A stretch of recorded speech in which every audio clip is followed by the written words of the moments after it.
अपने मूलभूत संवैधानिक आरक्षण के अधिकारों को खत्म होने से बचाने के लिए एकजुट होकर इसके विरुद्ध अपनी आवाज एक संवैधानिक और शांतिपूर्वक तरीकों से पूरी जोरदारी से उठाएं, वरना अब इस देश के एससी व एसटी वर्गों के लोगों को हमेशा हमेशा के लिए आरक्षण से वंचित कर दिया जाएगा।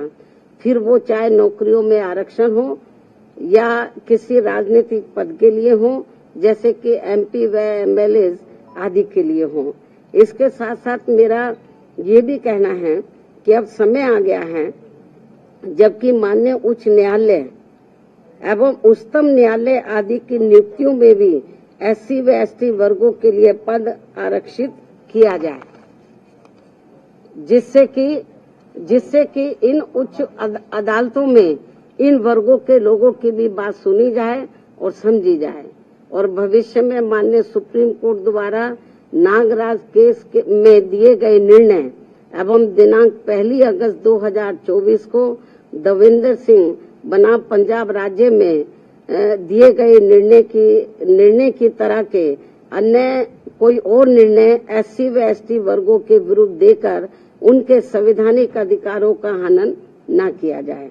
इसके अलावा मेरा सावधानी के तौर पर एससी व एसटी वर्गों के लोगों को ये भी कहना है कि दिनांक 1 अगस्त 2024 को माननीय सुप्रीम कोर्ट के द्वारा एससी व एसटी वर्गों के आरक्षण के मामले में दिए गए निर्णय को लेकर अभी तक भी कांग्रेस पार्टी चुप क्यों बैठी है? अभी तक भी कांग्रेस पार्टी चुप क्यों बैठी है? इन वर्गों को ये भी सोचने की बात है। इस पार्टी के बारे में इन वर्गों को ये भी सोचने की बात है। इसके साथ ही जहां जहां इस पार्टी की यानी कि कांग्रेस पार्टी की अपनी राज्य सरकारें हैं, तो वहां ये पार्टी अभी तक भी अपनी स्थिति क्यों नहीं स्पष्ट कर पा रही है? अर्थात वहां भी ये पार्टी चुप क्यों बैठी है? या फिर ये कहे कि हम इस निर्णय को यानी कि कांग्रेस पार्टी इस निर्णय को ही मानते हैं और इस पर ही अमल करते हैं जो अभी 1 अगस्त 2024 को माननीय सुप्रीम कोर्ट ने दिया है। इसके साथ साथ आम आदमी पार्टी, जिनकी पंजाब व दिल्ली में भी इनकी अपनी सरकार है, ये पार्टी भी इस मामले में अपनी स्थिति स्पष्ट करे कि ये पार्टी इस निर्णय को वहां लागू करेगी या नहीं।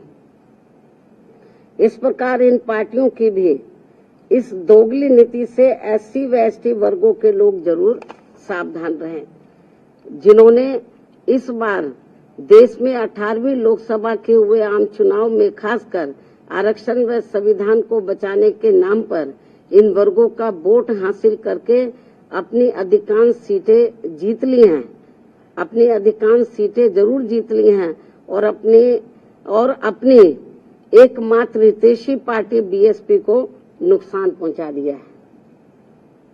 और अब अंत में मेरा इन जैसी अन्य सभी पार्टियों से भी यही अनुरोध है कि वे भी इस देश के करोड़ों एससी व एसटी वर्गों के लोगों के समक्ष इस निर्णय के मामले में अपनी अपनी पार्टी का स्टैंड जल्दी ही स्पष्ट करें ताकि सही स्थिति इन वर्गों के सामने आ सके। बाकी जो पार्टियां चुप बैठी हुई हैं अपनी स्थिति स्पष्ट करें। चुनाव में तो ये बड़ी बड़ी बातें कर रहे थे संविधान बचाने की, आरक्षण बचाने की।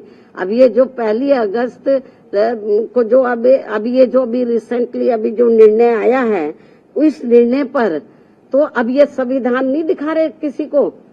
अब ये आरक्षण की बात नहीं कर रहे कांग्रेस पार्टी एंड कंपनी के लोग और भी पार्टियों के लोग, तो अभी नहीं ये संविधान की बात कर रहे, ना इनके आरक्षण की बात कर रहे।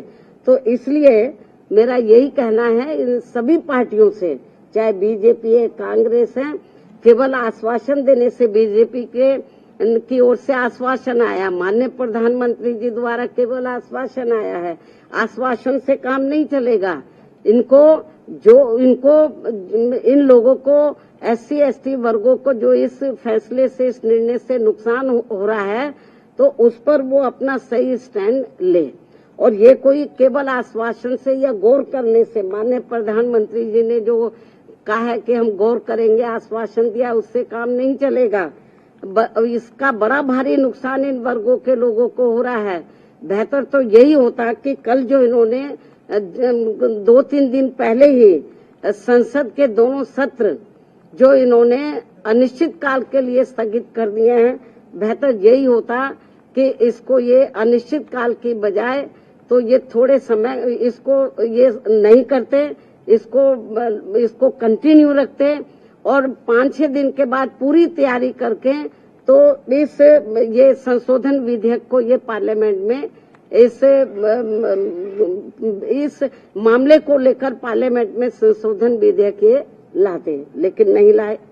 तो इसलिए मेरा माननीय प्रधानमंत्री जी से भी यही कहना है कि यदि आपकी इन वर्गों के मामले में नीयत साफ है तो आप अपने और मामलों में तो समय से पहले हाउस बुला लेते हैं, तो आप कभी भी हाउस बुला सकते हैं, अपनी तैयारी करें। और ये जो 1 अगस्त 2024 को जो माननीय सुप्रीम कोर्ट का निर्णय आया है, तो इस निर्णय को निष्प्रभावी बनाएं, हाउस बुलाएं मतलब, और मालूम भी पड़ जाएगा कि हाउस में सभी दलों के का क्या स्टैंड है।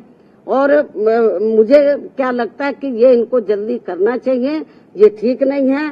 वरना जिन राज्यों में अब जिन राज्यों में जल्दी ही विधानसभा के आम चुनाव होने वाले हैं, तो इन वर्गों के लोग न बीजेपी को माफ करेंगे, न कांग्रेस को, न अन्य पार्टियों को माफ करेंगे, क्योंकि इन्होंने इस बार जो 18वीं लोकसभा के आम चुनाव हुए हैं उसमें इन वर्गों के लोगों के साथ बड़ा विश्वासघात किया, धोखा दिया है। इनको कहा कि हम संविधान बचाएंगे, आरक्षण आपका खत्म हो जाएगा। अब ये चुप क्यों हैं? अब ये लोग चुप क्यों हैं? तो लेकिन इससे साफ जाहिर है ना ये संविधान को बचाने वाले हैं ना आरक्षण को बचाने वाले हैं। अब ये समझ में नहीं आ रहा आरक्षण को लेकर, ये जो संविधान को दिखाते घूम रहे थे सभी पार्टियों के लोग, अब क्यों नहीं संविधान को दिखा रहे हैं? अब क्यों नहीं आरक्षण की बात कर रहे हैं कि इनका आरक्षण जो निष्प्रभावी हो गया है, तो इसको प्रभावी बनाने के लिए इनको पार्लियामेंट का सत्र जल्दी ही शॉर्ट नोटिस में इनको बुलाना चाहिए और अपनी स्थिति बीजेपी की सरकार को क्लियर करनी चाहिए और बाकी पार्टियों को भी अपना स्टैंड क्लियर करना चाहिए, क्योंकि ये कुछ जरूरी बातें कहने के लिए मैंने आज आप लोगों को तकलीफ दी है। हालांकि इससे भी मैंने पहले प्रेस बुलाई थी, लेकिन अब जो हालात जो स्थिति सामने आ रही है, कल मैंने ट्वीट भी किया, लेकिन ट्वीट में सारी बातें नहीं आ सकती हैं, ट्वीट में सारी बातें नहीं आ सकती है। इसलिए फिर मैंने सोचा कि मैं मीडिया बंधुओं के समक्ष जाकर अपनी पार्टी की सही स्थिति आप लोगों के सामने इस संबंध में रखूं, इसलिए आज मैंने आप लोगों को तकलीफ दी है। इन्हीं जरूरी बातों के साथ अब मैं अपनी बात यहीं समाप्त करती हूं। धन्यवाद। जय भीम व जय भारत।